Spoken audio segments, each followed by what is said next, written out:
కాంగ్రెస్ ఎంపీలు పోయి పరామర్శించలే, కాంగ్రెస్ మంత్రులు పరామర్శించలే. ఆ అమ్మాయిని ఒంటరిగా చేసిండ్రు. ఒంటరిగా చేసి ఈ రోజు బీజేపీలో మాట్లాడే వీర వనితలందరూ కూడా ఈ రోజు ఒంటి కాల మీద ఆమె మీద లేచిండ్రు.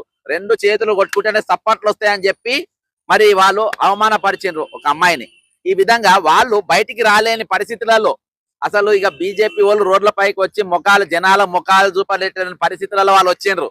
అరే వాళ్ళు వచ్చిండ్రు కాబట్టి ఈ రోజు వాళ్ళు మళ్ళీ పవన్ కళ్యాణ్ రంగంలో దింపిండ్రు. ఇక్కడ ఏదో కేసు అని దింపి డైవర్షన్ చేసి వాళ్ళ కొడుకు బెయిల్ అప్లై చేయించుకున్నారు. ఇప్పుడు మళ్ళా జనంలో పడి తిరుగుతా ఉన్నాడు. ఇంకా డైవర్షన్ చేయడానికి మీనాక్షి నటరాజన్ కూడా ఎంటర్ చేసి ఆమె బండి సంజయ్ తీసుకుపోయి అక్కడ ఇచ్చింది. అంటే వ్యవస్థలు కాంగ్రెస్ పార్టీ బండి సంజయ్ కొడుకుని కాపానికి, బండి సంజయ్ని హీరో చేయడానికి వ్యవస్థలన్నీ ఆయనకు మద్దతు తెలిపింది.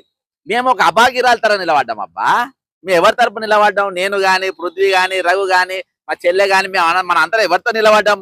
ఒక అమ్మాయిని టార్గెట్ చేసి వాళ్ళు ఎంబడి పడ్డారని ఆమె మీద ఉల్టా కేసులు, ఆమెనే దోపిడీకి గురైంది. ఆమె మీద కరీంనగర్ లో ఎఫ్ఐఆర్ చేసి ఎక్స్టార్షన్ చేస్తుంటని, ఆమెనే మందు తాగుతుంది, డ్రగ్స్ తాగుతుంది అని ఎన్నెన్నో అబంధాలు వేసిండ్రు.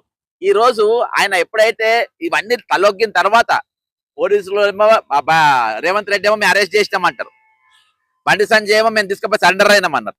ఈ వల్ల ఏది కరెక్ట్ ఏది రాంగో ఇయాటి వరకు ఎవరు ఖండించలే. ఆయన తప్పు చెప్పిన నేనన్నాడు, ఈయన తప్పు చెప్పిన ఆయన అన్నారు. కాబట్టి మేము ఒక ప్రత్యేకమైన పరిస్థితులలో అభాగ్యరాయలు ఒక్కనైనప్పుడు మేము నిలబడ్డాం.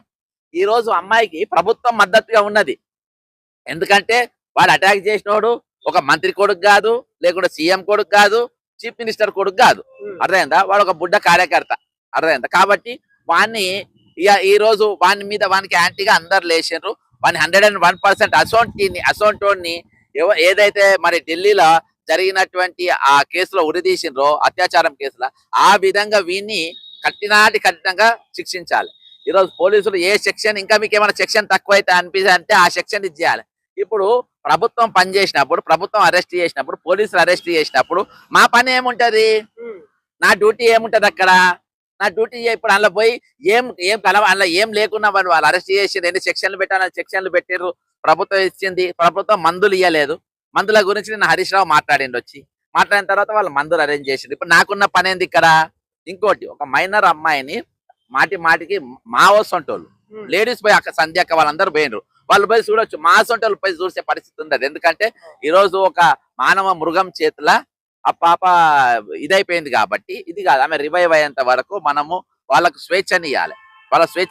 ఇవాళ నేను అడుగుతా ఉన్నా, మరి ఈ రోజు బీజేపీలో ఉన్న మహిళా కార్యకర్తలందరూ మీరు వచ్చి పరామర్శించారా?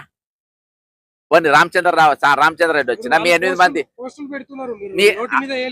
అదే మేము ఇప్పుడు నోట్ పైన మేము ఏడున్నాము బ్రదర్. నేను ఒక అమ్మాయికి అన్యాయం